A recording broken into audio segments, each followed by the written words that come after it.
Hi, the Rogue is a great choice for anybody looking at a mid-size SUV. Not only is it stylish, it's got great drive to it, very comfortable, but it's very feature-rich as well. We're going to start by having a look at the Rogue S and see if it fits your needs, and if not, then we can explore other options.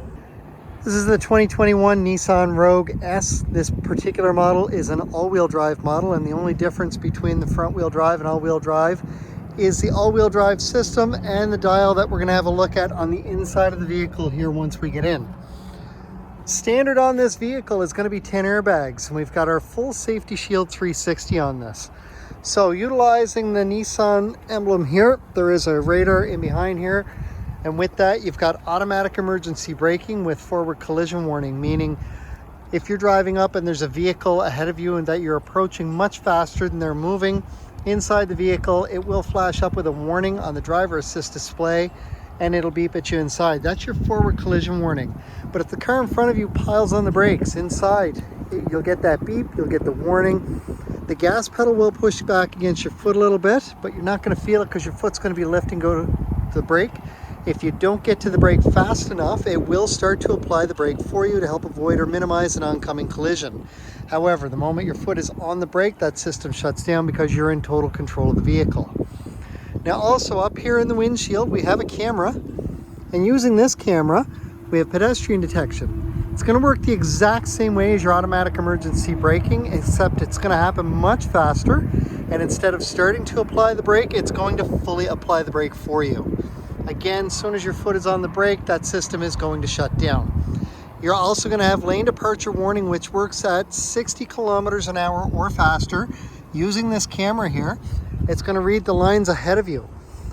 If it senses that you're drifting out of your lane on either side, it is going to vibrate the steering wheel inside the vehicle, as it is a haptic steering wheel. It's just like hitting the rumble strips on the side of the highway. If you signal beforehand though, it's not going to do anything because it automatically knows that you are intentionally moving out of your lane. Now the next thing that we're going to see is out here on the mirrors. There is a little triangle here on each mirror. That's for your blind spot indicators. At 32 kilometers or higher an hour with a moving vehicle beside you, that will light up if there is a part of a vehicle in your blind spot. There is one on each mirror. Now let's say, for example, my driver's side indicator right here is lit up, and while this is lit up, I signal to go left. That's going to start to flash, and inside the vehicle it will beep at you to let you know, have a look over your shoulder, there is something here in your blind spot. Now towards the back here, run through sensors in the rear quarter panel. You have rear cross traffic detection, so when you're backing out of a parking spot, if there's anything coming at you from either side within approximately 2 car lengths, it is going to beep at you inside the vehicle. Also, whichever side the movement is coming from, the blind spot indicator on that side of the vehicle will be flashing to let you know. Now, as you see down the bottom here, we also have sensors. These are for the rear sonar. So as you're backing up, on your backup camera, there are green, yellow, and red hash marks. Once whatever is behind you gets within the green hash marks, it will start to slowly beep at you as you're backing up. The closer you get, the faster the beeping will get. Once you get down towards the red hash marks on your backup camera, or you're approximately 1 foot away from whatever's behind you, your Rogue is going to fully apply the brakes to avoid any kind of contact with whatever's behind you.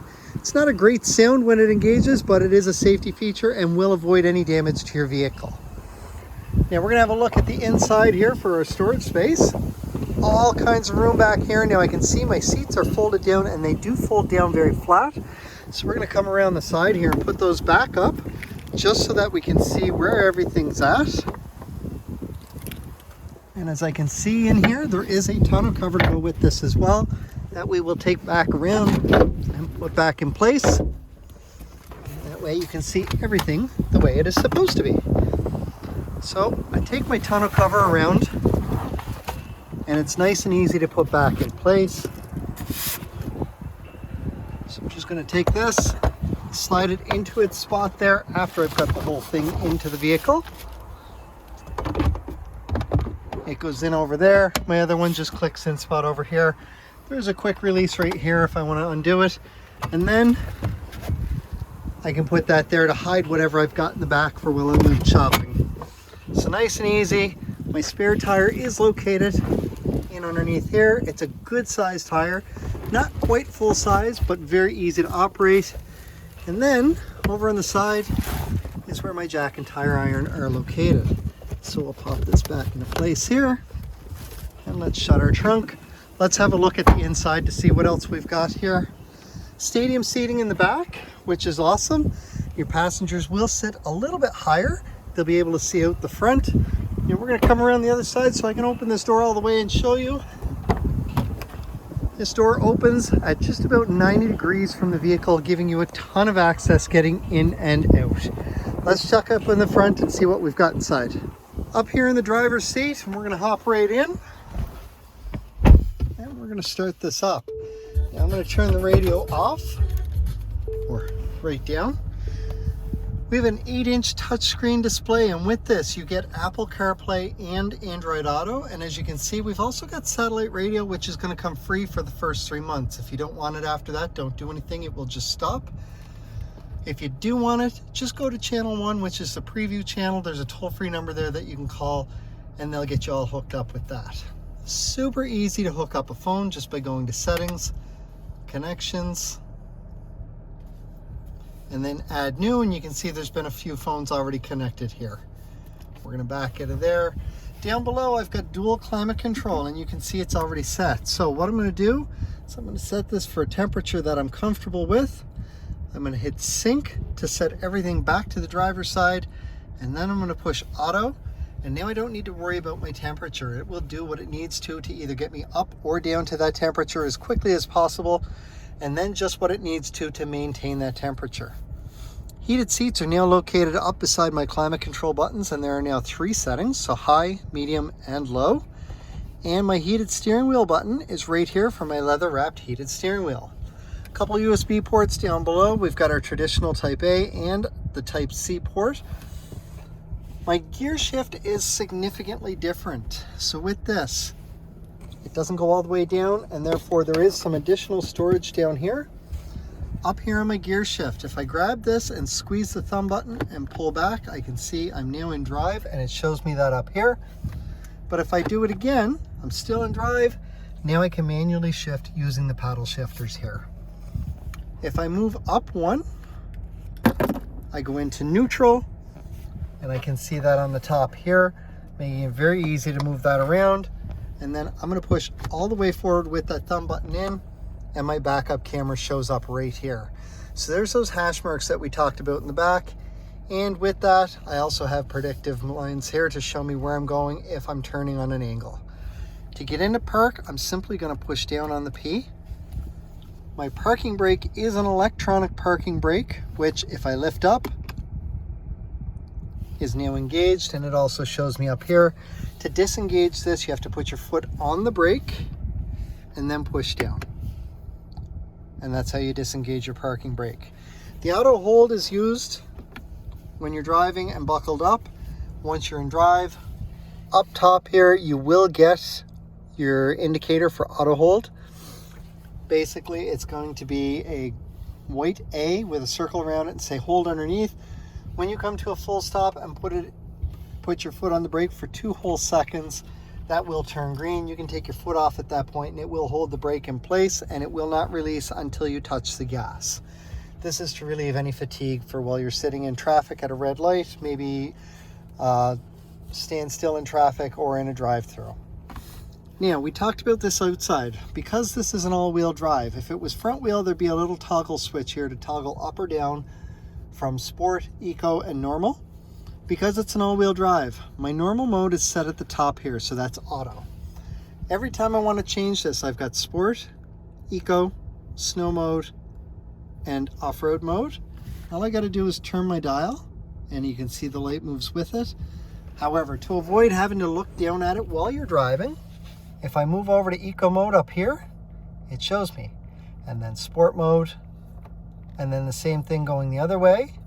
I've got snow mode and off-road mode. Every time you turn your vehicle off, as soon as you turn it back on, it's going to default to auto. Eco mode will get you better gas mileage. Just be aware that trying to pull away quickly or get out and around somebody in a hurry is going to feel a little bit sluggish. Sport mode is going to give you that extra push on the motor, so it's a little more responsive. It's got more torque. Your RPMs will rev a little higher, but it is a little harder on gas. Snow mode is for those days when the roads are getting slippery and you want to make sure that you've got a safe ride home. Just drop it into snow mode, and from that point it's going to kick the all-wheel drive system in sooner and hold it in longer. Off-road mode will allow those front wheels to slip a little bit before they catch, but once they do, that all-wheel drive system is really going to stay in for a long time. On my steering wheel, I've got my cruise button here and then the controls for it. Bluetooth hands-free right here. On this side, I've got my volume for my radio as well. I've got buttons to go through my presets or skip tracks. My OK button with the arrows around it is for my display up here, my driver assist display. My home screen, as I see, has a digital speedometer along with some radio info. Next screen over has a few different screens that we can go through for some information on the vehicle itself. This screen shows them when I'm in all-wheel drive, and this one will show me my tire pressure, as you do have a tire pressure monitoring system. My radio info is here, and by pressing the OK button in, I can select where the source of my audio is coming from. My safety features will give me some visual warnings as well as the audio warnings as well. And then I've got my settings right here. So that's a quick look at the 2021 Rogue S all-wheel drive. Next thing that we'd like to do is get you booked in for a test drive so that you can actually get a feel for this vehicle. It's got a 2.5 liter 4-cylinder engine with 181 horsepower and 181 pound-feet of torque. It's very responsive, super comfortable, stylish, and has all kinds of features on it, especially for an entry-level model. Give me a quick shout and we'll get you all booked in and then do what we can after that.